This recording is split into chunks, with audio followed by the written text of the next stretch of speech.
নমস্কার। Aparichita the untold one চ্যানেলে আপনাদের সবাইকে স্বাগত। আমি আমার চ্যানেলে বিভিন্ন ধরনের অডিও স্টোরি ও উপন্যাস পাঠ করে থাকি। এই ধরনের কন্টেন্ট যদি আপনারা শুনতে পছন্দ করেন তাহলে আমার চ্যানেল অপরিচিতা দ্য আনটোল্ড ওয়ানকে ফলো করতে পারেন। প্রথম প্রতিশ্রুতি কেবলমাত্র সেই সময়ের মেয়েদের গল্পই বলে না, বলে এক ব্যতিক্রমী চরিত্রের গল্প। হ্যাঁ, সত্যবতী, রামকালীর সেই ছোট্ট মেয়ে যে গাছ কোমর বেঁধে ঘুরে বেড়াতো গোটা গ্রামে আর দস্যিপনা করে বেড়াতো গোটা কবরেজ বাড়িতে। সেই মেয়ে আজ সংসারী হয়েছে। একটু একটু করে তার সংসারের ডালপালা মেলে তৈরি হয়েছে এক বিশাল মহিরুহ। সেই মহিরুহের মূল কাণ্ড হলো সত্যবতী। কিন্তু কতদূর ব্যাপ্তি হবে এই মহিরুহের? সে কি গ্রামের সীমানা ছাড়িয়ে শহরে পা রাখতে পারবে? জানতে হলে শুনতে হবে আজকে সম্পূর্ণ পর্বটি। আজকে আপনাদের জন্য রইল আশাপূর্ণা দেবীর লেখা প্রথম প্রতিশ্রুতি উপন্যাসের ১২তম পর্ব। কুঞ্জ রামকালী আর শশী তারার বাবা জয়কালী। অপরটি অর্থাৎ শশী তারার শ্বশুর এতদিন বেঁচে থেকে পুত্রবধূর পিত্রালয়ের পথের কাঁটাটি দৃঢ়মূল করে রেখেছিলেন। সম্প্রতি তার শ্রাদ্ধ চুকেছে। শশী তারা এত বছর পরে পিত্রালয়ে এসেছেন, এখন কিছুদিন থাকবেন। এসে দিন দুই লেগেছে তার সংসারের হালচাল বুঝতে, তারপর কার্যক্ষেত্রে নেমেছেন।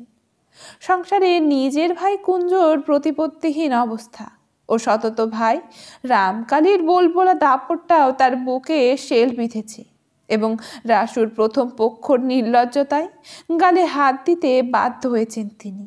অবাক হয়ে বলেছেন, হ্যাঁ গা, ও বুড়ো মাগি গায়ের জোরে বরাগলে বসে থাকবে, আর ওই সমস্ত যুবতী বউটা শাশুড়ির ঘরে শুয়ে ঘরের আড়া গুনবে?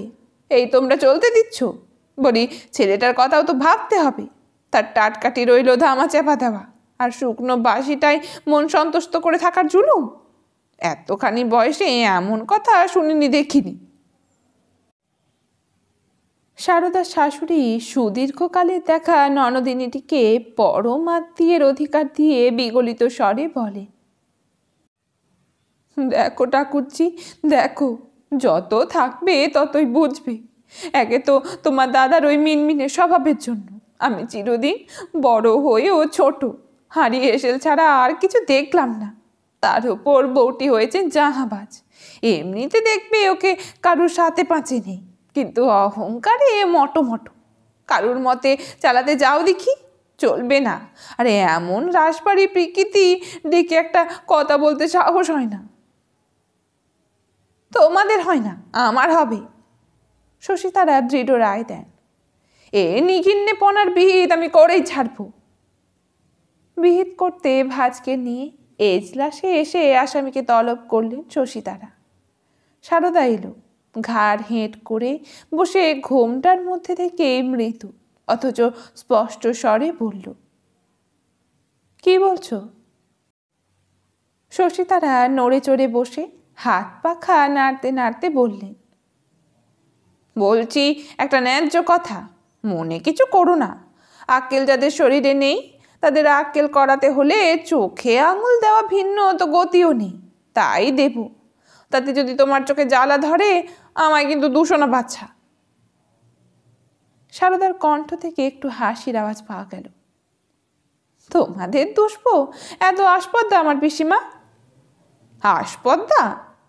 শশী তারা পাখার বেগটা বাড়িয়ে দিয়ে বলেন, না, আসপদা তোমার দেখি না বটে, কিন্তু আকেলটুকুও তো তিল মাত্র দেখি না বাছা। নতুন বৌমার দিকটা তো একেবারে ভাবছো না। পরক্ষণে শশী তারা আর তার ভাজকে অবাক করে দিয়ে সারদার মৃদু কণ্ঠের স্পষ্ট স্বর ধ্বনিত হয়, আমি না ভাবলাম, তোমরা এতজনে তো ভাবছ।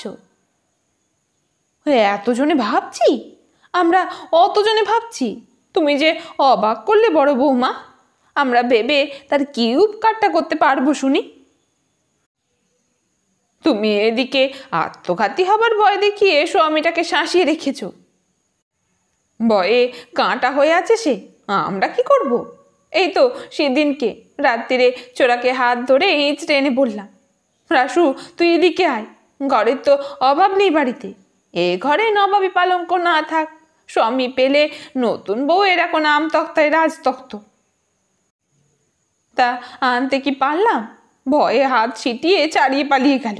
বলে কি, তাহলে তোমাদের বড় বউ আত্মঘাতী হবে? হ্যাঁ গা, বাপ তো তোমার শুনলাম ভালো মানুষ, তোমার এ কি ছোট রকমই? শশীতলার কথা শেষ হওয়ার সঙ্গে সঙ্গে ঘরের মধ্যে যেন একটা তীব্র বিদ্যুৎ ঝলসে ওঠে। বিদ্যুৎটার কিছু নয়, সারদার চোখের আগুন। হঠাৎ মুখ তুলতে গিয়ে মাথার ঘোমটাটা খসে গিয়েছিল সারদার। ঘোমটাটা আর একটু তুলে মুখ প্রায় অনাবৃত্ত রেখে সারদা বলে, দশচক্রে ভগবান ভূত হয় পিসিমা, তার মানুষ তো কোন ছাড়। পাকে চক্রে ভদ্রলোকের মেয়ে ছোট লোক হয়ে উঠবে, এতে আর আশ্চর্য কি? একে মুখ খোলা, তাতে এই বাকি। সারদার শাশুড়ি বোধ করি নিজের মর্যাদা সম্পর্কে এবার একটু সচেতন না হয়ে পারেন না, তাই নথ পড়া মুখ ঘুরিয়ে বলে ওঠেন, মুখের গোমটা খুলে শাশুড়িদের সঙ্গে ঝগড়া করছো তুমি বড় বৌমা? বুকের পাটা তোমার এত কিসের? জানো জন্মের শোধ বাপের বাড়ি বিদেয় করে পাঠিয়ে দিতে পারি তোমায়। এজলাসটা বোধ করি সারদার ধারণা জগতে ছিল, আর সওয়ালের জন্য প্রস্তুত ছিল সে, তাই তীক্ষ্ণ একটু হাসির সঙ্গে বলে, জন্মের শোধ যদি যেতেই হয় তো বাপের বাড়ি যাব কেন? জমের বাড়ি তো কেউ কেড়ে নেয়নি। শশীতারা এবার চাকার নথ ঘুরিয়ে ঝংকার দিয়ে বলে ওঠেন, জমের বাড়ির ভয় দেখিয়ে আমাদের জব্দ করতে পারবে না বড় বৌমা। আমরা রাসু নই বলি, ওই যে একটা বড় ঘরের মেয়ে এসেছে, যার বাপ গর্ভসতের দব্বিতে বাড়ি ভরিয়ে দিয়েছে, তার দাবি দাওয়াটা মানবে না তুমি? আর ওই রূপের কান্তি টাটকা পদ্ম ফুল স্বামীকে তুমি ভোগের থেকে বঞ্চিত করছো, এতে যে তোমার নরকেও ঠাঁই হবে না। হঠাৎ হেসে উঠে সারদা দিব্যি স্পষ্ট গলায় বলে, ভালোই তো পিসিমা, নরকে ঠাঁই নাই বা হলে স্বর্গে যাব, দুটো বই তো আর 10টা জায়গা নেই। দুটো গিন্নিকে হতবাক করে দিয়ে উঠে দাঁড়ায় সারদা। ডালের বড়া খেতে চেয়েছে ছোট ঠাকুরপো, ডালগুলো মেরে রাখি কি? অর্থাৎ তোমাদের কাঠ করা থেকে ফসকে পালাচ্ছি এবার। শশী তারা বোঝেন, যেমন ভেবেছিলেন ঠিক তেমনটি নয়। ধিক্কার দিয়ে বিচলিত করে কার্যসিদ্ধি করা যাবে না, অন্য চাল চালেন তিনি। বলেন, সভ্যতা ভব্যতার পাঠশালায় দেখছি একেবারেই পড়নি তুমি বড় বৌমা। গুরুজনের সামনে থেকে অনুমতি না নিয়ে উঠতে আমি আমার শ্বশুর বাড়ির দিকের কোনো বৌঝিকে কখনো দেখিনি। আমরা নিজেরাও গুরুজন ডেকে একটা কথা শুধলে ঘাড় নেড়ে হ্যাঁ হুঁ করে উত্তর দিয়েছি, উঠে যেতে না বললে ঘাড় গুঁজে বসে রেখেছি। সারদাকে এতেও অপ্রতিভ করা যায় না। সে তেমনি মৃদু হাসির সঙ্গে বলে, বসবার অবকাশ থাকলে তো বসে থাকাও একটা শোক পিসিমা। কথার পিঠে কথা দেওয়ায় তোমার রোগ দেখছি। হাবা গঙ্গা শাশুড়ি পেয়েছ, তাই এমন দুরাবস্থা হয়েছে। যাক বলি শোনো, আপোষ মীমাংসার কথাই কইছি। ঘরণী গিন্নি বেটার মা তুমি, অনেক দিন তো স্বামীকে ভোগ করলে, ওকে একবারে ভাসিয়ে দিয়ে চলবে কেন? ওরও আগুন সাক্ষী বিয়ে। আমি বলি কি, একটা পালা ঠিক করো। মনে মনে হাসেন শশীতারা। একবার যদি কি রাসুকে নতুনের নেশা ধরিয়ে দেওয়া যায়, তারপর দেখা যাবে তোমার আদর কত থাকে, দেখা যাবে কোথায় থাকে তোমার ওই তেজ। ওই বউয়ের আস্বাদ পেলে তুমি গলায় দড়ি দিলে কি জলে ডুবলেও কিছু এসে যাবে না রাসুর। পালার বুদ্ধিটা মাথায় আসার জন্যেই নিজেকে নিজে তারিফ করেন শশীতারা, কিন্তু সারদা সে তারিফ বেশিক্ষণ বজায় থাকতে দেয় না। তীক্ষ্ণ কণ্ঠে বলে, তোমাদের অনুমতি না নিয়ে যাচ্ছি পিসিমা, এসব নিচু কথা শুনতে মাথা কাটা যাচ্ছে। হ্যাঁ, কি বললি? আমরা নিচু কথা কইছি? ছোট লোকের বেটি, হাঘরের মেয়ে বলতে জি বাড়িয়ে গেল না? শশীতারা ধেই ধেই করে নেচে ওঠেন। খুব উঁচু কথাটা তুমি কইছো বটে। একলা খাবো, একলা পড়বো, একলা ভোগ করব, এই তো মহত্বের কথা। পালা করার কথাটা নিচু হলো বলি, তাতে তো দুই দিকে রক্ষে হয়। সারদার বোধ করি কি একটা কঠিন কথা মুখে আসে, কিন্তু সেটা কষ্টে দমন করে বলে, দুদিক রক্ষের দরকার নেই, একদিকেই রক্ষে করো তোমরা। এরপর আর দাঁড়ানো চলে না, মান সম্মান বজায় রাখা শক্ত হবে। সারদার নিজের চোখই তাকে অপদস্থ করে ছাড়বে। দুটো গিন্নিকে পাথর করে দিয়ে চলে যায় সারদা। এই চরম অপবাদের মুহূর্তে ভুবনেশ্বরীকে মনে পড়ে যায় তার। সারদার ভাগ্যটাই মন্দ, নইলে অমন একটা স্নেহের আশ্রয় হারায় সে। ভুবনেশ্বরীর কি এখন মরবার বয়স? হ্যাঁ, সারদা নির্লজ্জ, সারদা বেহায়া, সারদা স্বার্থপর। কিন্তু পরার্থপরতায় উদার হওয়ার ভাগ্য সে পেল কবে? ভাগ্য যে তাকেই বঞ্চনা করেছে, আর সে বঞ্চনা এসেছে তার গুরুজনদের হাত থেকে। গুরুজনদের প্রতি শ্রদ্ধা সম্মান তার আসবে কোত্থেকে? বিষ পাত্রের বিনিময়ে কে অমৃত পাত্রের উপহার নিয়ে হাত বাড়ায়?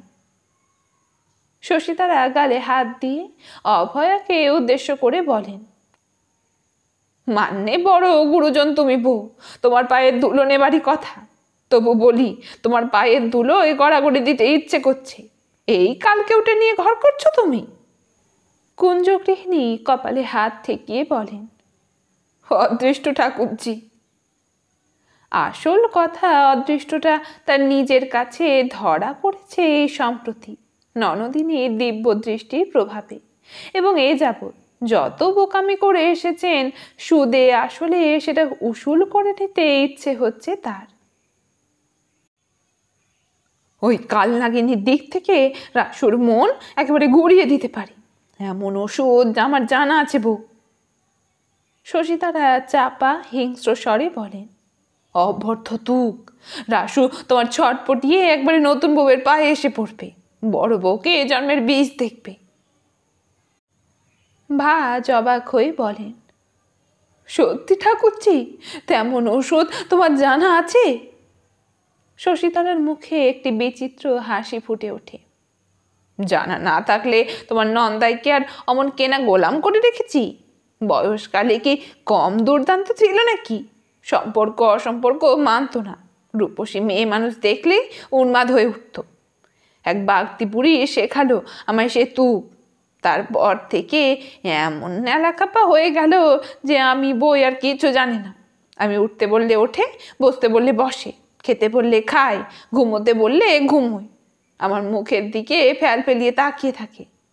আমি বলি থাক, ওই আমার ভালো, নাই বা রোজগার করলো, নাই বা হট্টগোল করে বেড়ালো, ভাতের তো অভাব নেই ঘরে, আমার আঁচলটিতে তো বাধা হয়ে রইল জন্মের শোধ। রাসুর মা ইতস্তত করে বলেন, কোনো শেকড় বাকড় নাকি? রাসুর কোনো ক্ষতি হবে না তো?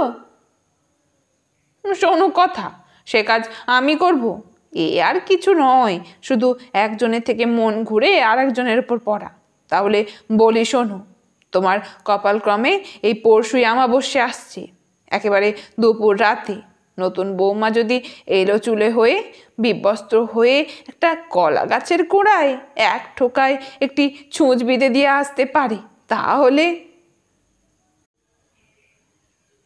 কথা শেষ হয় না শশীতারার। সারদার ছেলে দৌড়ে এসে বলে, তোমরা শিগগিরই চলে এসো, মেজ ঠাকুরদা অজ্ঞান হয়ে গেছে। মেজ ঠাকুরদা মানে রামকালী, যিনি জ্ঞানের পারাবার, রামকালী অজ্ঞান হয়ে গেছেন? এ কি অদ্ভুত ভাষা! সকলেই দৌড়ায়। তবে কি রামকালীও ভুবনেশ্বরীর মতো বিনা নোটিসে? ব্যাপারটা এত জানাজানি হলো ভিতর বাড়িতে পড়ে কি, বার বাড়িতে পড়লে অন্তত মেয়ে মহলের দল এভাবে ধারে কাছে গিয়ে হা হুতাশ করতে পারত না। যাদের স্পর্শের অধিকার আছে তারা মুখে মাথায় জল ঢেলে গঙ্গা বইয়ে দিল, বাড়িতে যত হাত পাখা এনে জড়ো করলো। এ শুধু দুর্ভাবনায় নয়, এক প্রকার রোমাঞ্চ। যে মানুষটার মুখের দিকে কেউ কোনোদিন স্পষ্ট করে তাকিয়ে দেখবার সাহস পায়নি, সেই মানুষটা অসহায়ভাবে চোখ মুদে পড়ে আছে। তাকিয়ে দেখতে পাওয়া যাচ্ছে কেমন তার নাক মুখ, করুণা করা যাচ্ছে তাকে জল দিয়ে বাতাস দিয়ে। এটা প্রায় সুখের পর্যায়ে পড়ে। সারদাও একখানা হাত পাখা নিয়ে এসেছিল আর দূর থেকে বাতাস করছিল এবং ভাবছিল, আশ্চর্য, এতদিন ঘর করছি, মানুষটা কেমন দেখতে তা তো কোনোদিন দেখিনি। একেই কি বলে তপ্ত কাঞ্চন বর্ণাভাং। ভয়ঙ্কর একটা আবেগ আলোড়নে চোখে ছলাৎ করে জল এসে যায় সারদার। হেন স্বামীকে ফেলে চলে যেতে হয়েছে মেজ খুড়ি, আর তাই বুঝি স্বর্গেও তিষ্ঠতে পারছেন না, আকর্ষণ করে টেনে নিয়ে যেতে চাইছেন নিজের কাছে। মনের মতো স্বামী এমনি জিনিস। তারপর চোখ মুখছে ভাবল, মেজ খুড়ো আমাদের মায়া কাটিয়ে চললেন। কিন্তু আপাতত দেখা গেল সারদার আশঙ্কা অমূলক। চিরশান্ত চিরসুকুমার ক্ষীণ শক্তি ভুবনেশ্বরীর আকর্ষণ মাধ্যাকর্ষণের চেয়ে জোরালো হলো না।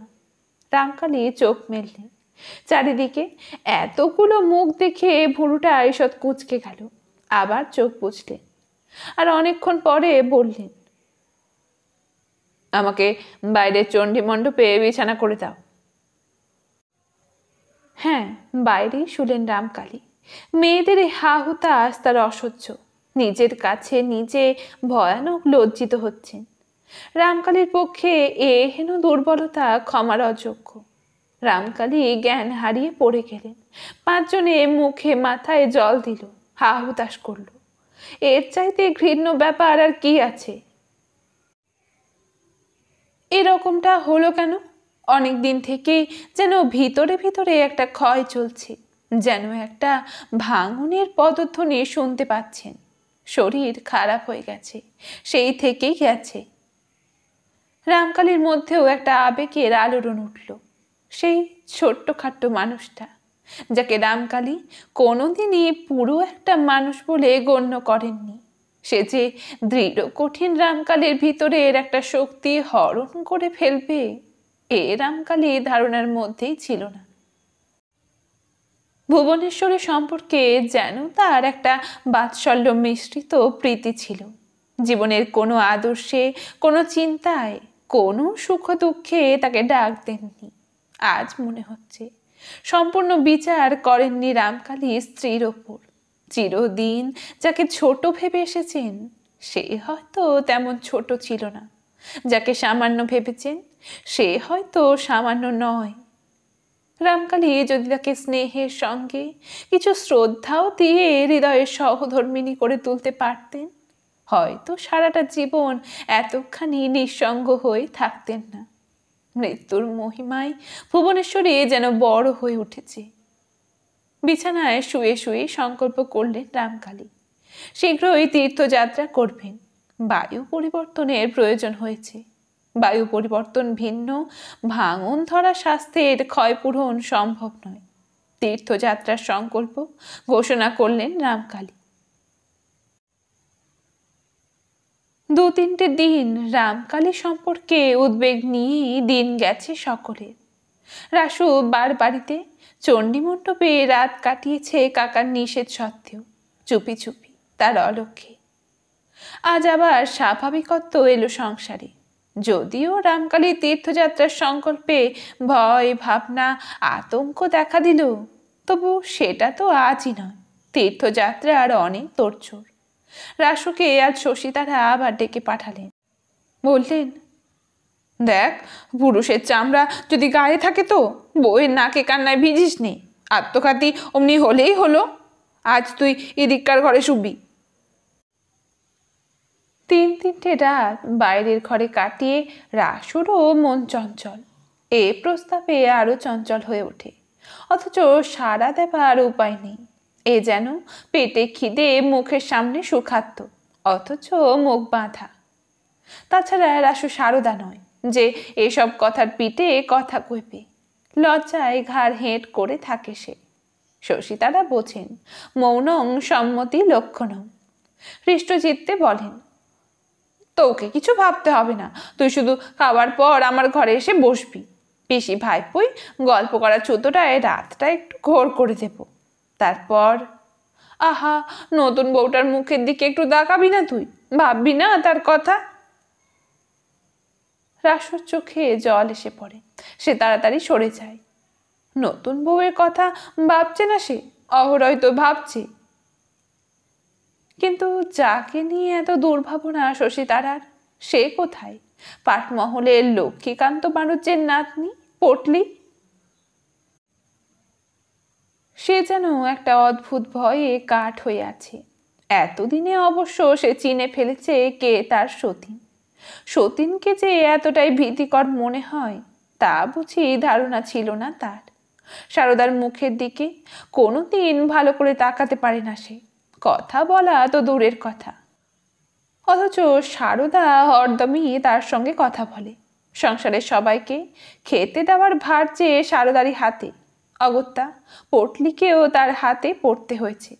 তার শাশুড়ি 2-4 দিন নিজের একতারে রাখবার চেষ্টা করে অক্ষমতাবশত এই হাল ছেড়ে দিয়েছে। সারদা ফি হাতে ডাকে, নতুন বউ খাবে এসো। নতুন বউ এখন মুড়ি খাবে? নতুন বউ তুমি মাছের পেটি ভালোবাসো না লাগা? নতুন বউ তুমি ছেঁচা আমের আচার খাও? নতুন বউ আচারের তেল দিয়ে কদবেল মেখে খেয়েছো কোনো দিন? খাবে তো বলো মাখি। নতুন বউ যে কার নতুন বউ সে কথা যেন জানে না সারদা। কুটুম্বের মেয়ে এসেছে, তাকে আদর যত্ন করছে ভারপ্রাপ্ত কর্মচারী। আজও ফুলুরি আর তিল পিটুলি বেগুন ভাজা করে এক বাটি হাতে নিয়ে ডাকতে এসেছিল সারদা নতুন বউকে। খাবে গরম গরম? পটলি মাথা নেড়ে বলল, না। সারদা একটু আশ্চর্য হলো, কারণ নতুন বউ কোনোদিনই কিছুতেই না করে না। করে না বলে মনে মনে বরং একটু কৌতুকী অনুভব করে সারদা। ভাবে ভালো করে খাইয়ে দাইয়ে ঠান্ডা করে রাখা যাবে ওকে। পটলি যে ভয় না করতে পারে না সেটা বোঝে না সারদা, হয়তো বোঝার কথাও নয়। আজ না শুনে বলে, কেন খাবে না গো, খিদে নেই? পটলি মাথা আরো নিচু করে মাথাটা আর একবার নাড়ে। সারদা একটু চুপ করে থেকে মুচকে হেসে বলে, কেন নতুন বউ, তোমার তো কখনো অগ্নিমান্দ দেখিনি।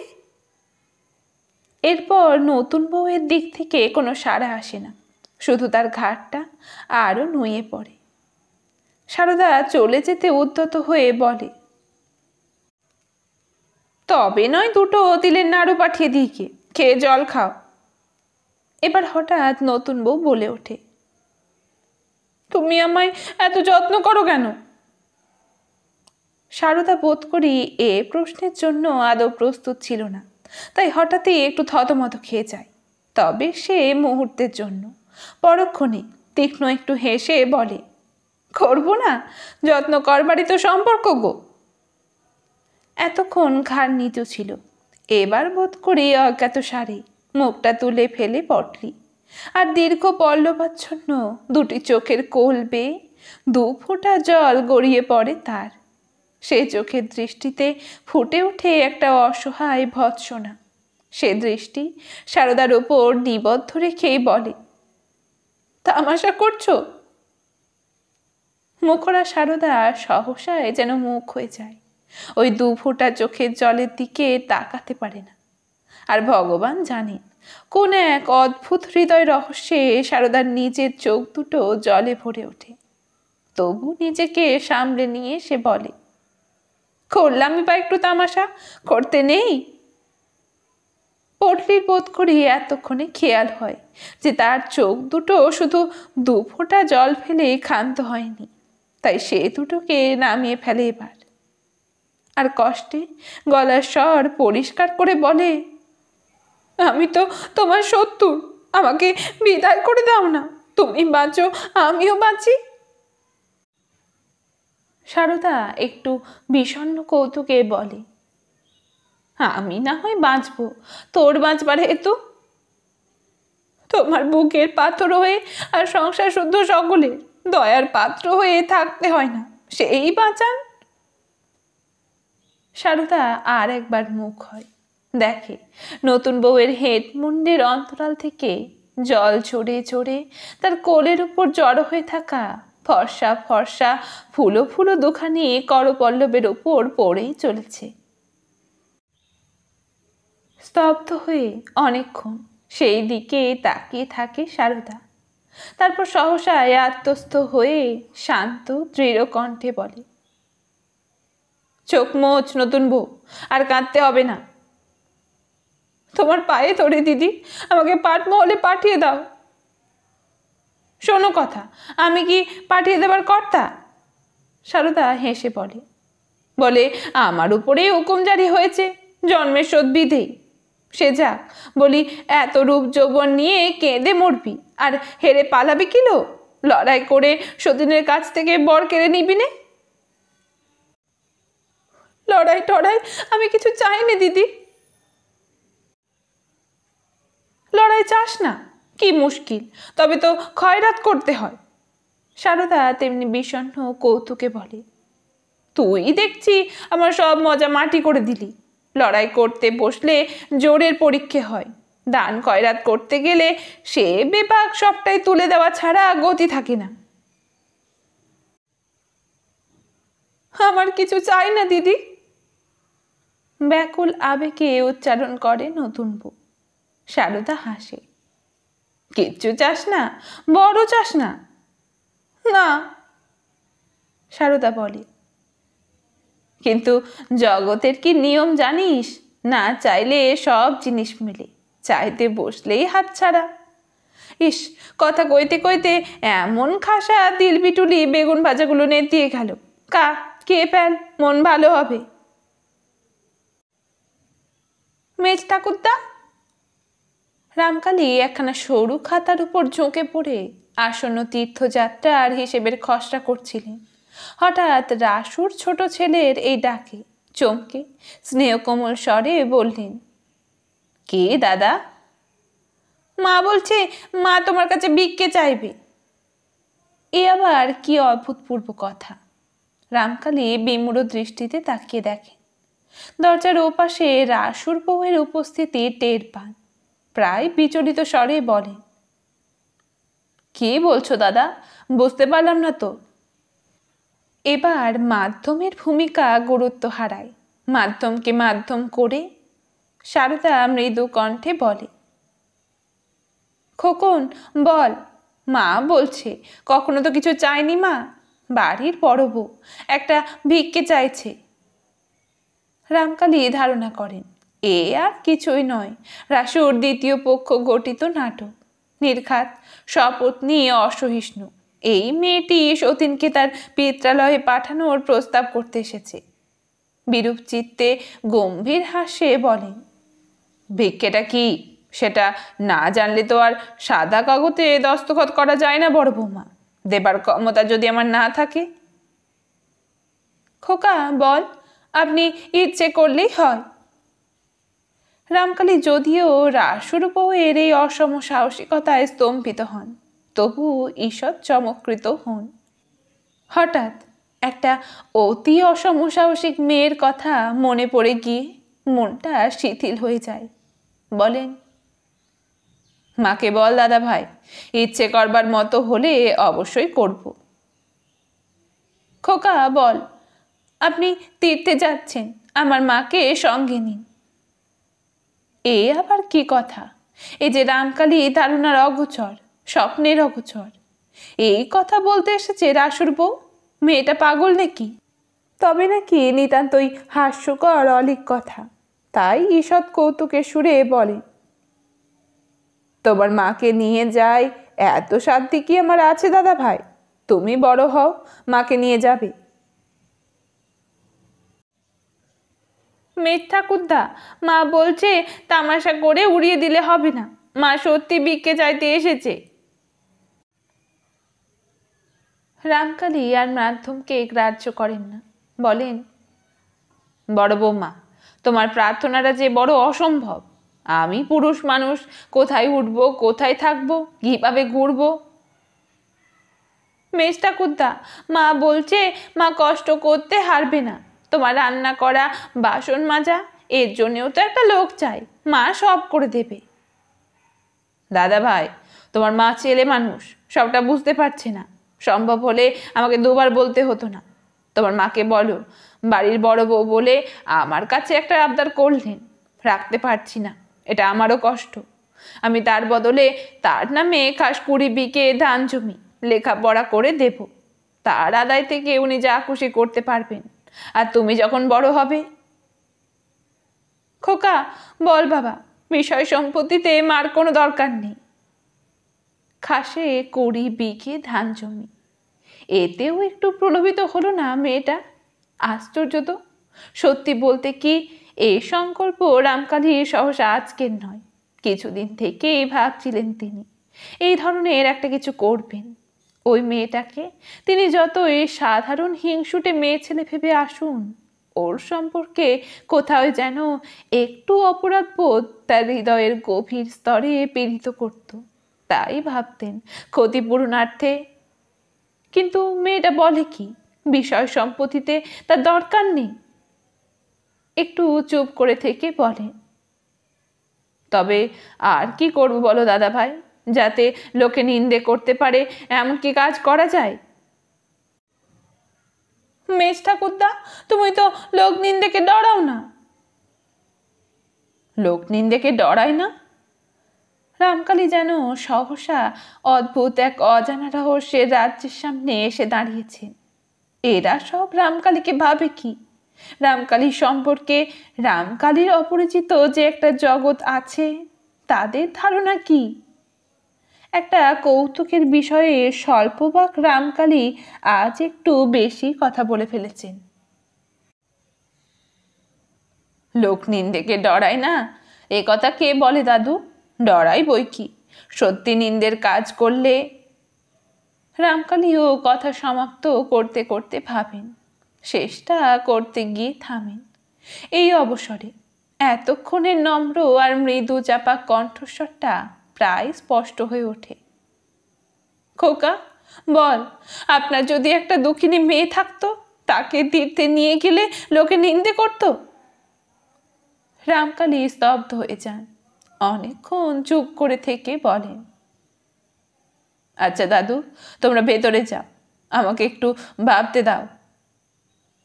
হ্যাঁ, ভাববেন রামকালী, অনেক কিছু ভাববেন। এইটুকু মেয়েটা 20 বিঘে ধান জমির মোহ ত্যাগ করে তীর্থে যেতে চায় কোন মানসিক অবস্থায়, তা ভাববেন। আর ভাববেন মোক্ষদাকে সঙ্গে নিয়ে রাসুর বউয়ের প্রার্থনাটা পূরণ করা যায় কিনা। মোক্ষদার হাত ভেঙেছে, পাটা তো মজবুত আছে, তার জীবনেও তো কখনো কিছু হয়নি। এই কর্তব্যটা করা উচিত ছিল রামকালীর। মারার ঘরের জীবগুলো সম্পর্কে এত বেশি করে কখনো ভাবেননি রামকালী। একটা মেয়ে তাকে মাঝে মাঝে ভাবাতো। অনেক দিন সে রামকালীর কাছ থেকে বিচ্ছিন্ন হয়ে আছে। আশ্চর্য হয়ে ভাবছেন রামকালী, কতদিন তার কথা ভাবিনি। সে পাছে ভাবে বলে রামকালীর অসুখের খবর দেওয়া হয়নি, কিন্তু তীর্থযাত্রার খবর, সেটাও কি না দিলে চলবে? জ্বর জ্বর, পক্ষকাল কাটল, উত্তরোত্তর বাড়ছে বই কমছে না, ক্রমশ বিকার ধরল। হাত মুঠো করে আস্ফালন করছে রোগী, বিছানায় তেড়ে তেড়ে উঠছে। দুটো লোক দুদিকে ঠাই বসে আছে রোগীকে বিছানায় চেপে ধরে রাখতে। আর একজন তো অবিরত পানাপুকুরের ঠান্ডা জল এনে কলসি কলসি ঢালছে রোগীর মাথায়। কবিরাজ এসে ওষুধ দিচ্ছেন বটে, কিন্তু যেভাবে মুখ প্যাঁচা করে আস্তে আস্তে ঘাড় নাড়ছেন, তাতে ওষুধ সম্পর্কে ভরসা বোধ করছে না কেউ। এদিকে বাড়িতে রথদোলের ভিড়, পাড়ার লোক যেন খেয়ে ঘুমিয়ে স্বস্তি নেই। তারা প্রতি মুহূর্তে চরম মুহূর্তের অপেক্ষায় হুমড়ি খেয়ে পড়ে আছে। নাটকের শেষ দৃশ্যটা পাছে ফসকায়। অবশ্যই অহিতৈষী কেউই নয়, সকলেই নিরীহ নবকুমারকে ভালোবাসে। তেমন তেমন কেউ ওর নামে পুজো মানত করেছে। গা শীতল হওয়ার আবদার নিয়ে গঙ্গা জলের ঘড়ার মধ্যে 5 কড়া কড়ি ফেলে রেখেছে, আর ওলাই চণ্ডীতলা থেকে নিত্য মায়ের চরণামৃত এনে যোগান দিচ্ছে। বাড়ুজ্যে গিন্নির ওই সবেধন নীলমণিটুকুর প্রাণের জন্য উদ্বেগ, উৎকণ্ঠার আর লোকের অন্ত নেই। তবু আশা যখন ছাড়তেই হচ্ছে, বিশেষ নাট্য মুহূর্তটিকে ছাড়বে কেন? অতএব নিজের সংসারে রান্না খাওয়া সংক্ষিপ্ত করে এ বাড়ির হাজরেটাই বজায় রাখছে সবাই। তাছাড়া প্রায় প্রত্যেকেরই তো একজন অভিজ্ঞ চিকিৎসক। সে চিকিৎসা বিদ্যা কাজে লাগাবার যখন সুযোগ পাওয়া গেছে, কাজে লাগাবে না? প্রকৃতপক্ষে এখন কবিরাজের চিকিৎসা বাতিল হয়ে গেছে, পাড়ার গিন্নিদের চিকিৎসায় চলছে। গতকাল নুটু সাকরার মার ব্যবস্থাপনায় পেটে পচা পুকুরের শ্যাওলার প্রলেপ দেওয়া হচ্ছিল, কারণ নুটুর মার এক ভাসুর পর নাকি ঠিক এই অবস্থায় ওই দাওয়াই অবর্থ হয়েছিল। না হবেই বা কেন? কথাই বলে মুড়ি আর ভুঁড়ি, দুটোর মধ্যে দূরত্ব যে বেশ খানিকটা থাকলেও সম্বন্ধ যে অবিচ্ছেদ্য। একজনকে ঠান্ডা করতে পারলেই আর একজন ঠান্ডা হতে বাধ্য। তাই পেটে শ্যাওলার প্রলেপ চাপিয়ে চাপিয়ে তাকে ঠান্ডা করে আনবার চেষ্টা চলছিল, মাথায় চড়ে ওঠা রক্তকে চরচর করে নামিয়ে আনতে। কিন্তু নুটুর মার কপাল, অত বড় অব্যর্থ প্রয়োগটাও বিফল হলো। রোগী বিছানায় মাথা ঘষটাতে শুরু করলো। আজ তাই হরি ঘোষালের গিন্নির দাওয়ায় চলেছে। গায়ের তাপ ধান দিলে খই ফুটছে, তাই ঘোষাল গিন্নির বিধান দিয়েছেন সপ সপে করে ভেজানো ন্যাকড়ায় রোগীকে আষ্টে পৃষ্ঠে মুড়ে তার উপরে জোর জোর করে পাখার বাতাস লাগাতে। সেই বাতাসে ন্যাকড়া শুকিয়ে উঠলে আবার তাতে জলের আছড়া। রোগী জ্ঞান শূন্য, অতএব সেবিকারা বাক বিন্যাসে ভয় শূন্য। ঠিক এই অবস্থায় আর এই লক্ষণে কার জানাশোনা কটি রোগীর স্বর্গপ্রাপ্তি ঘটেছে তারই হিসেব নিকাশের সঙ্গে সঙ্গে পাখা চলছিল উদ্দাম বেগে। নীলাম্বর বাড়ুজ্যে অনেকক্ষণ বসে থাকতে থাকতে হঠাৎ বুক কেমন করছে বলে পাশের ঘরে গিয়ে শুয়েছেন। সতু তার চোখে মুখে জল দিচ্ছে। এমন সময় এলোকেশীর গলায় মরা কান্না উঠল। যারা খোদ রোগীর ঘরে বসে তারা বুঝলেন মাগি আর পারছে না, চেপে থেকে থেকে বুক ফেটে যাচ্ছে। যারা এ বাড়ির বাইরে আছেন তারা তো উঠি তো পড়ি, পড়ি তো মরি করে ছুটে এলেন। নীলাম্বর, যা সর্বনাশ হয়ে গেল বলে চৌকি থেকে ধর্মড়িয়ে নামতে গিয়ে হুড়মুড়িয়ে পড়ে গেলেন, আর শুধু তাকে তোলার পরিবর্তে চলে গেল ও ঘরে। তবে একটু দাঁড়িয়ে চলে এসে সান্ত্বনা দিতে বসল মামাকে। এই লোকেশের কাছে যাওয়া কর্তব্য ছিল, কিন্তু কোন কর্তব্যটা করবে সে তো আর দশভুজা নয়।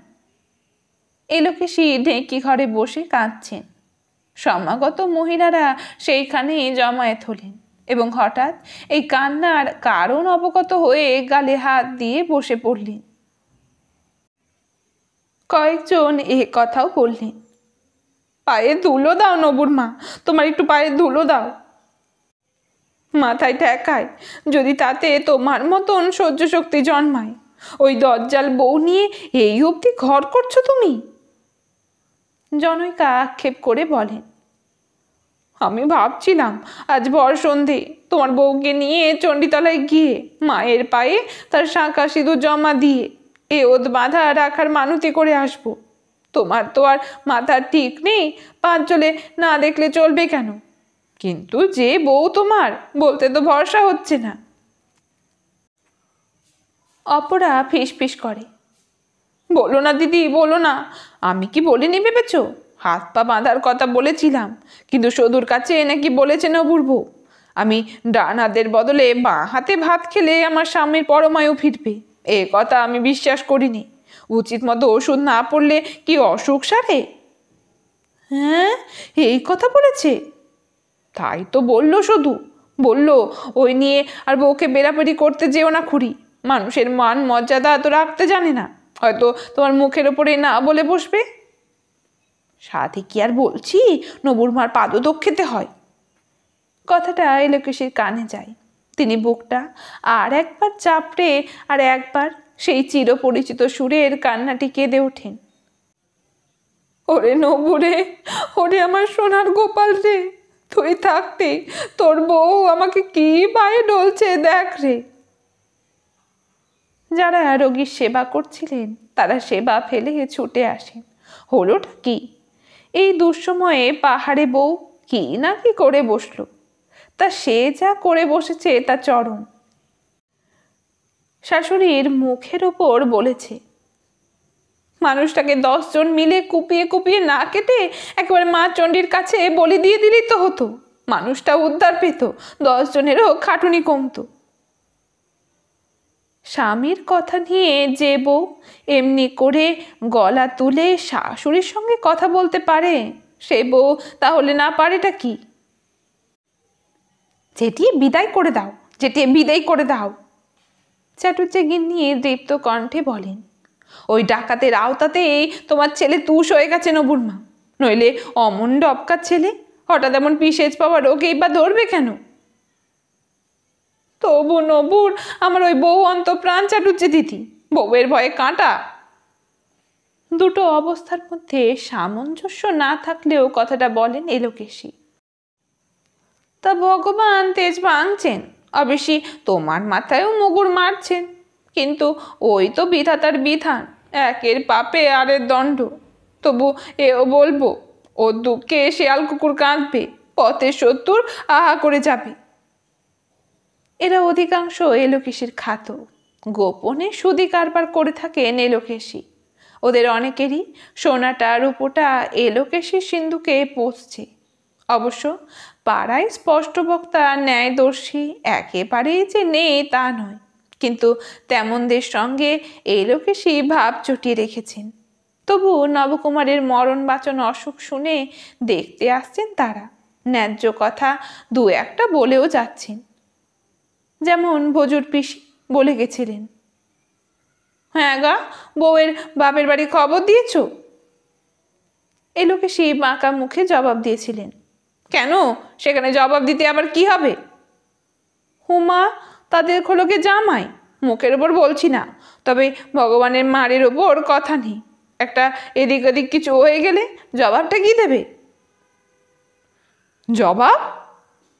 এলোকেশী মনোকষ্ট ভুলে উদ্দীপ্ত হয়ে উঠেছিলেন। কেন, আমি কি তাদের উঠোনে বাস করি? আমি কি তাদের জমিদারির প্রজা? আমি কি তাদের খাতক? নাকি আমি তাদের কাঠগড়ার আসামি যে জবাব দিয়ে করতে যেতে হবে?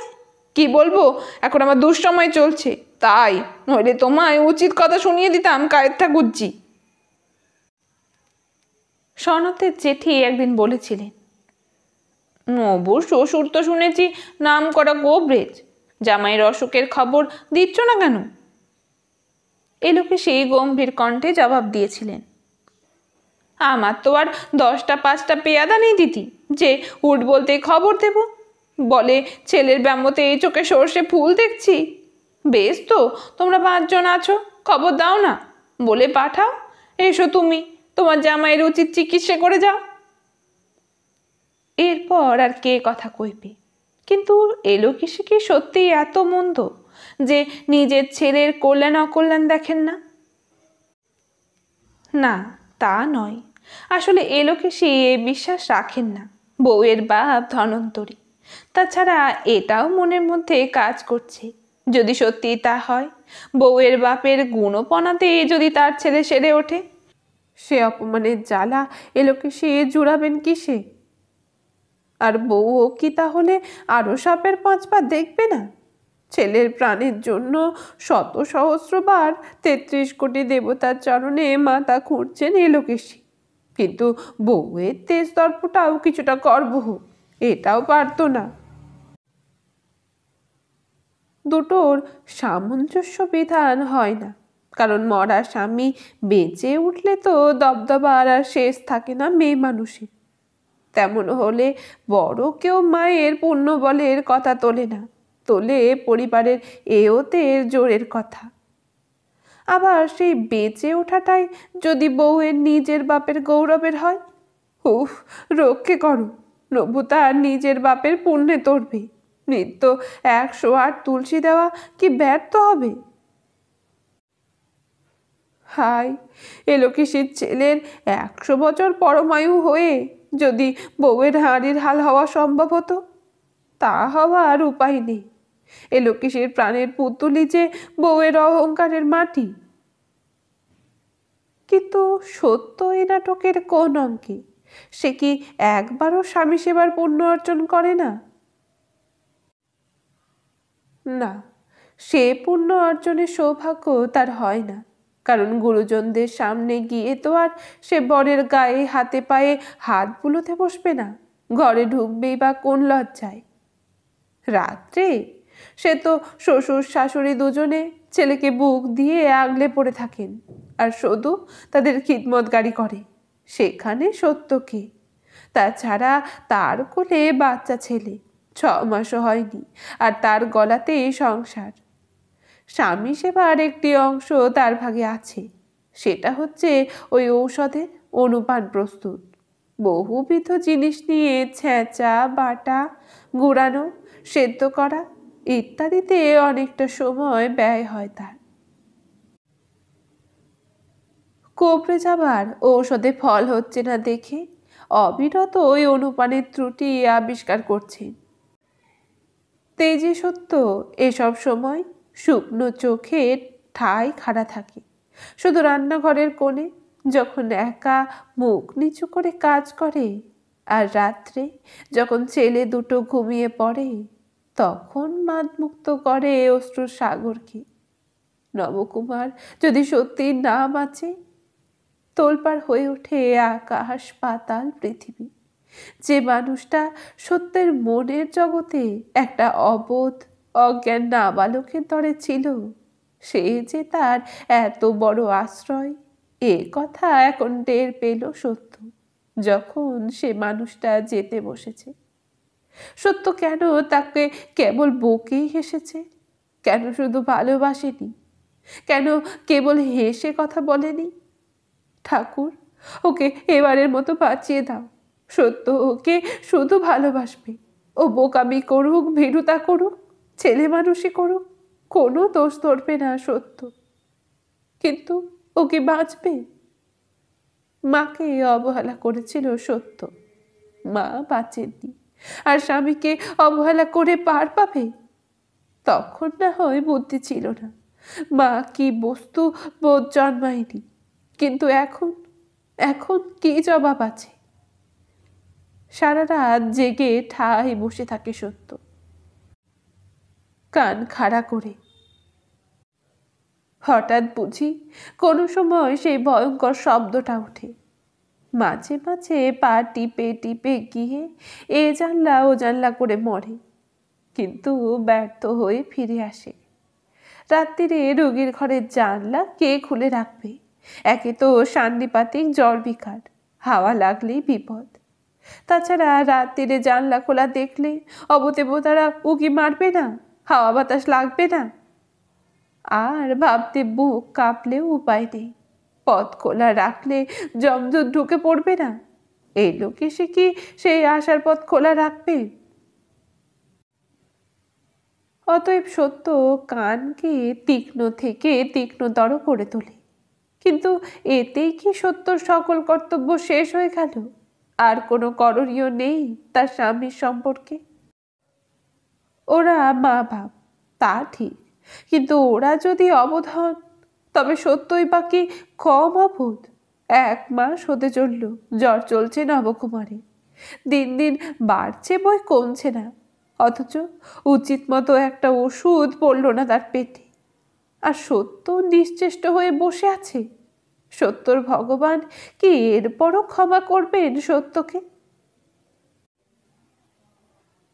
এলোকেশে সেই কান্নার পর এলোকেশকে সান্ত্বনা দিচ্ছিলেন মহিলারা। কখনো কোনো দোষ করনি, ঘাট করনি, কারুর অহিত করনি। পুত্র শোকের জ্বালা তোমায় কেন দেবে ভগবান? আবার সুপরামর্শ দিচ্ছিলেন পরক্ষণে।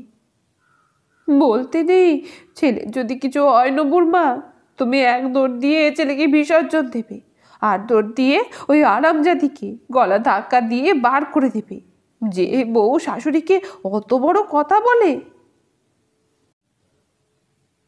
ও বাতাসের মা, শুধু কি ওই কথা বলেছে? বলি তবে শোনো। রাত্রিরে বাইরে যাব বলে হঠাৎ দৌড় খুলে দেখি ঝপ করে দৌড়ের কাছ থেকে সরে গেল। ভয়ে হাঁক পাক করে চেঁচিয়ে উঠেছি। কে কে বলি, চেঁচিয়ে উঠে দেখি না আমারই অবতার। রাগের চোটে মুখ দিয়ে কুকথা বেরিয়ে গেল। বললাম, দৌড়ের গোড়ায় কি করছিলি রে হারামজাদি? তুক না তাক। বলল কি জানো? ছেলে মৃত্যু শয্যায়, তবু তোমার জিভে ধার কমে না? কেমন মা তুমি? শত্রু মহিলা সঙ্গে সঙ্গে সবলে নিজের গালে ঠাঁই ঠাঁই করে দুটো চড় কষিয়ে বলে ওঠেন, ও মা, আমি কোথায় যাব? ও নবুর মা, সে বউয়ের মুখ তুমি নাথি মেরে ভেঙে দিলে না কেন? এই শাস্তিমূলক ব্যবস্থার জবাবে উদার চরিতানম নবুর মা কি বলতেন কে জানে। সহসা অন্য এক ঝড় এসে লাগলো। দেখা গেল গোয়ালের পাশের দরজা ঠেলে ঢুকে নাপিত বউ চুপি চুপি রান্নাঘরের দিকে এগোচ্ছে, অর্থাৎ সত্য সন্ধানে যাচ্ছে। বউয়ের সঙ্গে নাপিত বউয়ের কিসের সলা?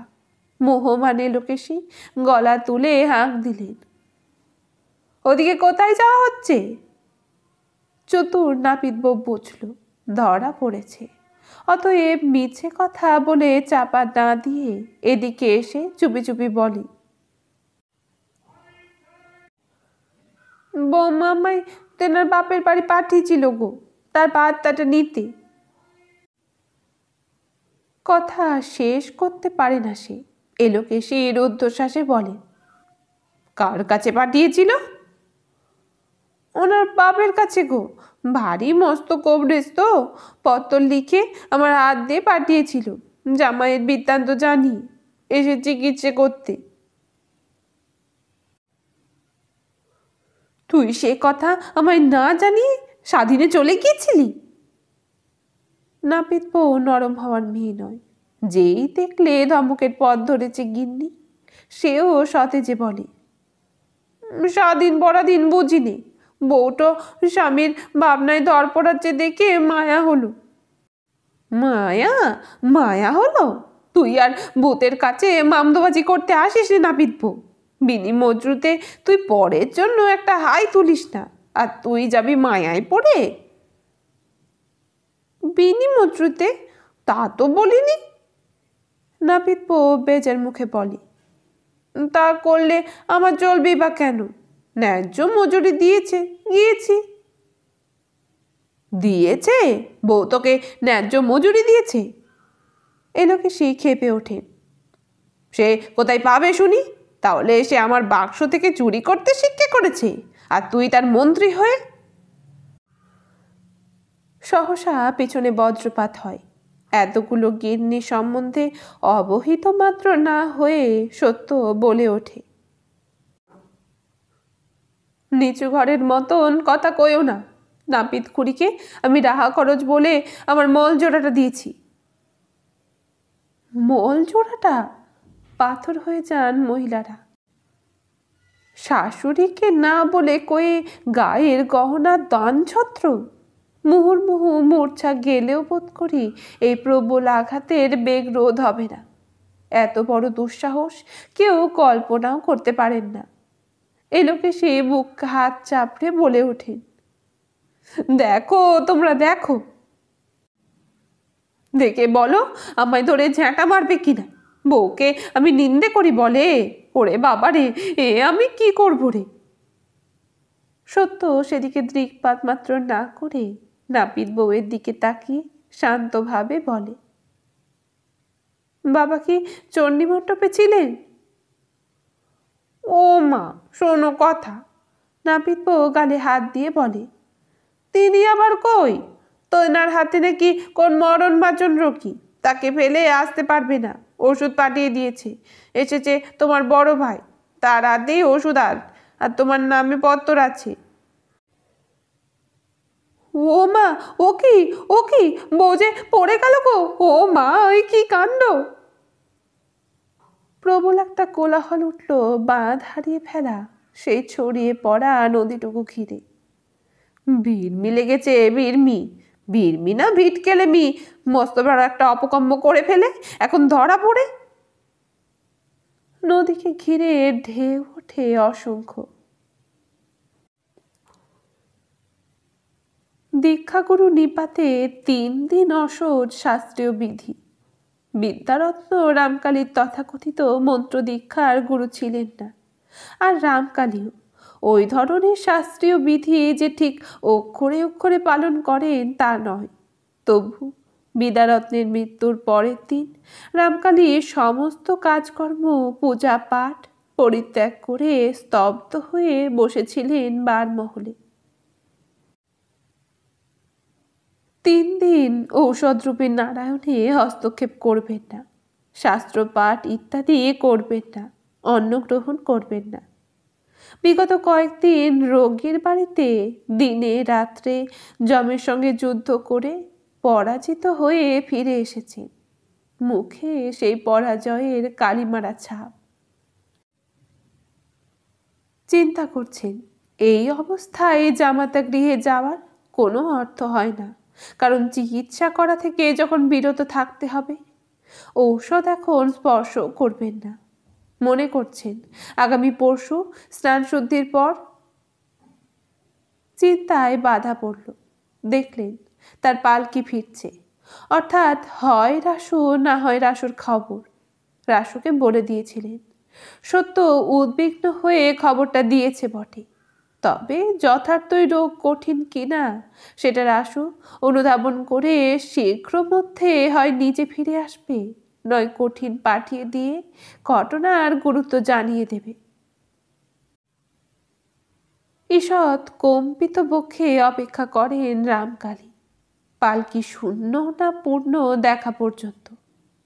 না, শূন্য নয়, রাসু নামছে। যাক, ঈশ্বর রক্ষা করেছেন।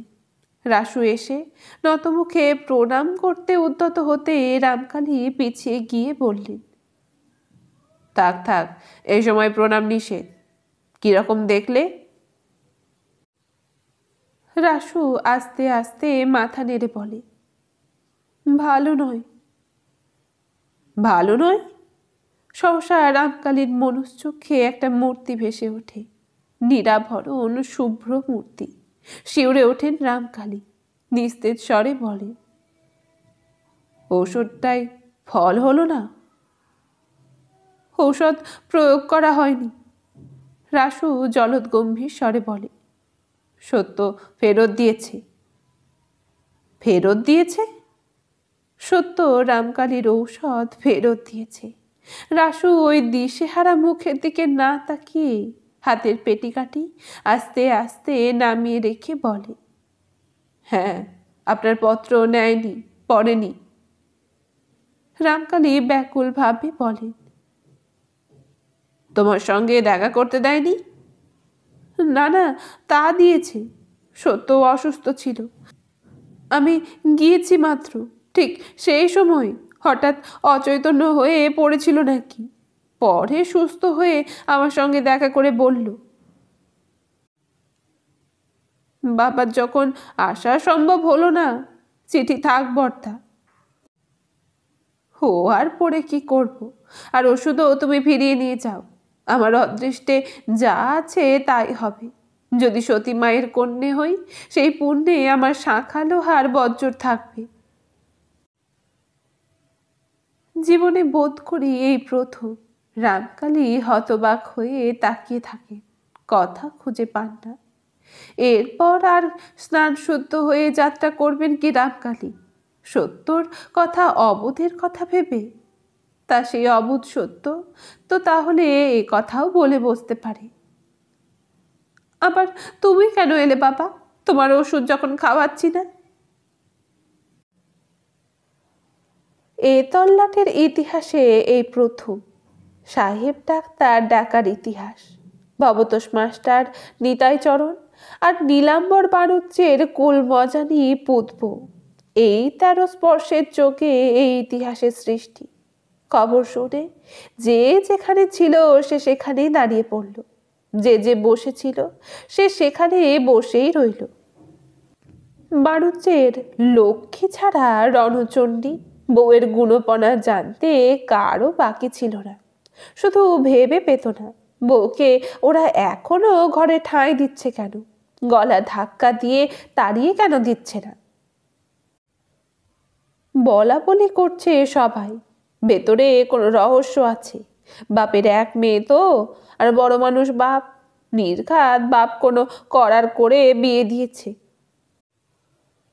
বউকে বাপের বাড়ি খেয়ে দিয়ে দিলে বোধ করি বামন বদ্যির বিষয় সম্পত্তিগুলো নবাব পাবে না।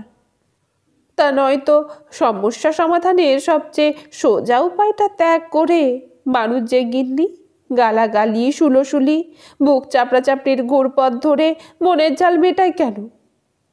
বউ বিদেয় করে দেওয়ার নাটকটা বারবার ঠিক জমে ওঠার মুহূর্তে বেচতে গিয়ে ইদানিং সবাই বেশ হতাশ হয়ে গিয়েছিল এবং নিত্য নতুন কিছু একটা ঢেউয়ের যোগানদার হিসেবে সত্যকে বেশ একরকমের পছন্দই করতে শুরু করেছিল। আলোচনার একটা বড় খোরাক আপন আপন ঘরের বউ ছিকে সুশিক্ষে দেবার সুবিধার্থে একটা দৃষ্টান্ত, এটাও লাভের একটা অঙ্ক বই কি। কিন্তু নবুর জ্বর বিকারে পড়া অবধি নবুর বউয়ের সমালোচনার উপযুক্ত ভাষাও আর খুঁজে পাচ্ছিল না কেউ। বেদে পুরাণে যাত্রা নাটকে এমন জাহাবাজ মেয়ে মানুষ তো কেউ কখনো দেখেনি, শোনেও নি। কাজে ভাষাও সৃষ্টি হয়নি ওর জন্যে। তবু এত দূর বুঝি কেউ দুঃস্বপ্নেও কল্পনা করেনি বউ নাকি নবুর বন্ধু নিতাইয়ের সঙ্গে আড়ালে দেখা সাক্ষাৎ করে গলার 10 ভরির হাড়গাছা বিক্রি করি ভবতোষ মাস্টারকে দিয়ে ব্যবস্থা করে কলকাতা থেকে সাহেব ডাক্তার আনিয়েছে।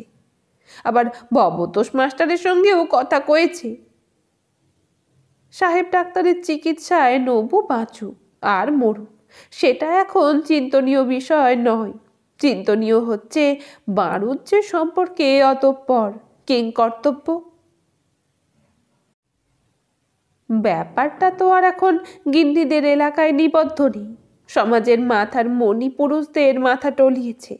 নবুর বউ শাশুড়ির সঙ্গে গলা তুলে কোঁদল করে, শ্বশুরের সামনে কথা কয়ে বসে, অথবা দজ্জাল জনচিত আরো বহুবিধ অকাণ্ড করে।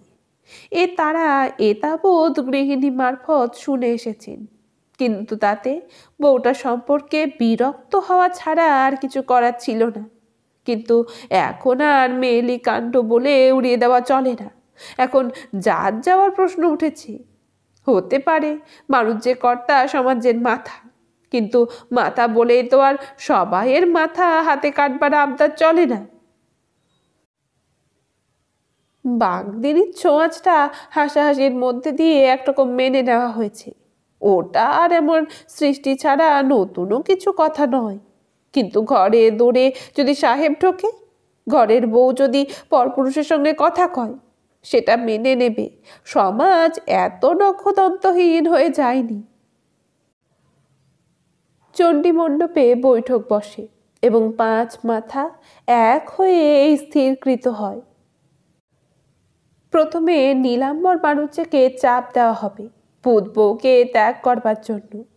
তারপর যদি সে তাদের রাজি না হয় বা পেরে না ওঠে, অবশ্যই পতিত করতে হবে নীলাম্বরকে। সমাজে বাস করা তো আর ছেলে খেলা নয়। ওই মুমূর্ষু রোগীটা যদি সত্যি সাহেব ডাক্তারের ওষুধকে বেঁচে ওঠে, বাঁচতেও পারে। ওই লাল মুখোদের ওষুধে বেলকি খেলে শোনা যায়। ঈশ্বর করুন বাঁচুকি, ওকে একটা অঙ্গ পাশচিত্তি করিয়ে মহাপ্রসাদ খাওয়াতেই হবে। আর ওই ভবতোষ মাস্টারটা, ওটাকে জল বিছুটি দিয়ে গ্রামের বার করে দেওয়ার কথা। কিন্তু শয়তান ডাক্তারের সঙ্গে খটখট করে গাড়িতে গিয়ে উঠে কলকাতায় লম্বা দিল। ঘোড়ার গাড়িতে চড়ে এসেছে ডাক্তারের সঙ্গে। তা ওর আর বাস ওঠাবার প্রশ্ন কোথায়? নিজেই তো প্রায় বাস উঠিয়ে কলকাতায় গিয়ে বাসা বেঁধেছে। পেশিটা আছে তাই কালী কসমিনে আসে। আসামি বলতে হাজির শুধু নিতাইটা, তা ওকেও আপাতত খুঁজে পাওয়া যাচ্ছে না। সাহেব ডাক্তার রূপী আগুনটিকে লেজে বেঁধে এনে লঙ্কা কাণ্ড ঘটিয়ে সরে পড়েছে। এখন আগুনের কাজ করছে। আগে ঘুণাক্ষরে কেউ টের পায়নি। কোন ফাঁকে যে সব যোগাযোগ করেছে সত্য ঈশ্বর জানেন। গ্রামে এত জোড়া চোখের ওপর দিয়ে ভানুমতির খেল দেখিয়ে দিল। লোকে দেখল গ্রামের পথে ঘোড়ার গাড়ি। নীলাম্বর দেখলেন সে গাড়ি তার দরজায় থামলো, আর তা থেকে নামলো এক বাঘা সাহেব। বুকের রক্ত হিম হয়ে গেল নীলাম্বরের। সন্দেহ নেই এ গাড়ি কালেক্টরের বা ম্যাজিস্ট্রেটের। নিশ্চয় কোনো শত্রু নীলাম্বরের নামে কিছু লাগিয়ে ভাঙিয়ে এসেছে, আর সেই বাবদ হাত করা এসেছে নীলাম্বরের জন্যে। কেন আসবে, কি সূত্রে আসা সম্ভব, এসব কথার ভাবা ক্ষমতা থাকে না নীলাম্বরের। খেয়াল থাকে না সঙ্গে সঙ্গে কে নামছে দেখবার। হাউমাউ করে গিয়ে প্রায় আছড়ে পড়েন তিনি সাহেবের সামনে। ওদিকে পাড়ার ঘরে ঘরে বেতার বার্তা। নীলাম্বরের দরজায় ঘোড়ার গাড়ি থেকে সাহেব। আইন আদালত ছাড়া চট করে কারোর মগজে কিছু আসে না, এবং সকলে একবার করে জানলা একটু ফাঁক করে দেখে আর বলা বলি করতে থাকে। একেই বলে বিপদ একা আসে না, ওদিকে ছেলে শুষছে, এদিকে এই কাণ্ড। নীলাম্বরের বাড়িতেও ঝুঁকি চলতে থাকে। কিন্তু সহসা একজনের চোখে পড়ল সাহেবের গলায় নল ঝুলছে। ডাক্তার, ডাক্তারি নল ঝুলছে গলায়। একটা চাপা উত্তেজনা ছড়িয়ে পড়ল চারিদিকে। ডাক্তার সাহেব ডাক্তার এনেছে নব্বর জন্যে। তলে তলে এই চালাকি খেলেছে নীলাম্বর, অথচ কারোর সঙ্গে কোনো পরামর্শ নেই। এ যেন প্রতিবেশীদের গালে আচমকা একটা থাপ্পড় বসিয়ে দেওয়া, আবার সাহেবদের পায়ে ধরে কাঁদতে বসেছে। হ্যাঁ, প্রায় পায়েই পড়েছিলেন নীলাম্বর। ও সাহেব, আমি কিছু জানি না, আমি কোনো দোষে দোষী নই, ঘরে আমার ছেলে মরছে। সাহেব যে ভারী গলায় আশ্বাস দিল, ভয় না আছে, রোগী ভালো হইয়া যাইবে। তাও তার কানে ঢুকল না। কানে ঢুকলো ভবতোষ মাস্টারের কথা। এ কি এরকম করছেন কেন? কলকাতা থেকে ডাক্তার এসেছেন নবকুমারের চিকিৎসার জন্যে। নীলাম্বর তাকিয়ে দেখলেন, নিতাইকেও দেখলেন। মুহূর্তে অনুভব করলেন কোথাও একটা কিছু ষড়যন্ত্র ঘটেছে, আর সঙ্গে সঙ্গেই সেই ষড়যন্ত্রের নায়িকার হিসেবে সত্যর চেহারাটাও চোখের উপর ভেসে উঠল। কিন্তু কি করে কি হলো? তা সে যে করেই হোক, এখন টু শব্দ চলবে না। বলির পাঁঠার মতো কাঁপতে কাঁপতে ভবতোষ মাস্টারের সঙ্গে সঙ্গে নিজের ঘরে চোরের মতো ঢুকলেন নীলাম্বর। সত্য নিশ্চল প্রস্তর প্রতিমার মতো দাঁড়িয়েছিল সেই রোগীর মাথার কাছে বাগানের দিকে জানলায়। কপারটা এমনভাবে আর করে রেখেছিল যাতে সে নিজে ঘরের মানুষদের দেখতে পায়, ঘরের মানুষেরা তাকে দেখতে পায় না। ভবতোষ মাস্টারের সঙ্গে যখন তার চাইতে প্রায় হাত তিনেক লম্বা দশাশয় গড়ন লাল টুকটোকে মানুষটা ঘরে ঢুকলো, কে জানে কেন বুকটা কেঁপে উঠল সত্যবতীর। তারপর হঠাৎ দু চোখ ভরে জল উপচে এলো। দৃশ্যত হাত জোর করল না, মনে মনে নম্র প্রণামে বলল, বাবা, তোমার আসপদ্দাওয়ালা অবাধ্য মেয়েটাকে মাফ করো, দূর থেকে আশীর্বাদ করো যেন তার হাতের নোয়া স্মৃতি সিঁদুর বজায় থাকে। বুঝেছি তোমার বুকে দাগা দিয়েছি, কিন্তু আমি যে তোমারই মেয়ে। তেজ বলো অহংকার বলো, তোমার স্বভাব থেকেই তো তোমার মেয়েতে পড়তেছে। তারপর মার মুখখানা মনে করতে চেষ্টা করলো। বলল, মা, তোমার নামে দিব্যি গেলে বাবার ওষুধ ফেরত দিয়েছি, তোমার নামে যেন কলঙ্ক না পড়ে। কালী, দুর্গা, চণ্ডী, শিব এত সব জানে না সত্য। জীবনের সাক্ষাৎ দেবতাদের কাছে বারবার আশীর্বাদ প্রার্থনা করে, সাহেব ডাক্তারের ওষুধ ধন্বন্তরী হোক। আবার তার চিরকৌতূহলী চিত্ত এই ভয়ঙ্কর গম্ভীর মুহূর্তেও হঠাৎ অজানতে কখন নেহাত ছেলে মানুষের মতো কৌতূহলী হয়ে ওঠে। বিস্মিত পুলকে দৃষ্টি বিস্ফারিত করে দেখে ডাক্তার কিভাবে রোগীর বুকে পিঠে নল বসাচ্ছে, আর সেই নলের দুটো মুখ নিজের কানে ঢুকিয়ে গম্ভীর মুখে বসে আছে।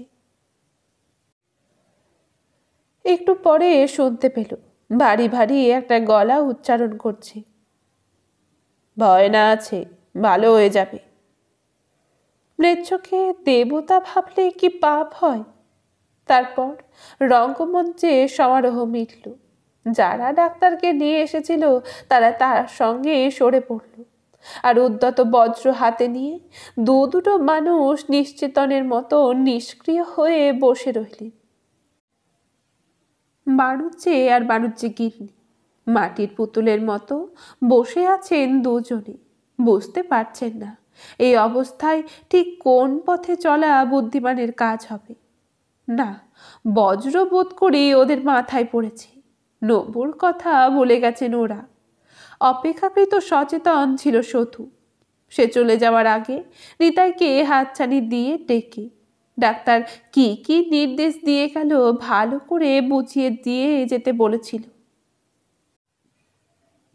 টাকা কে দিল রে, মাস্টার?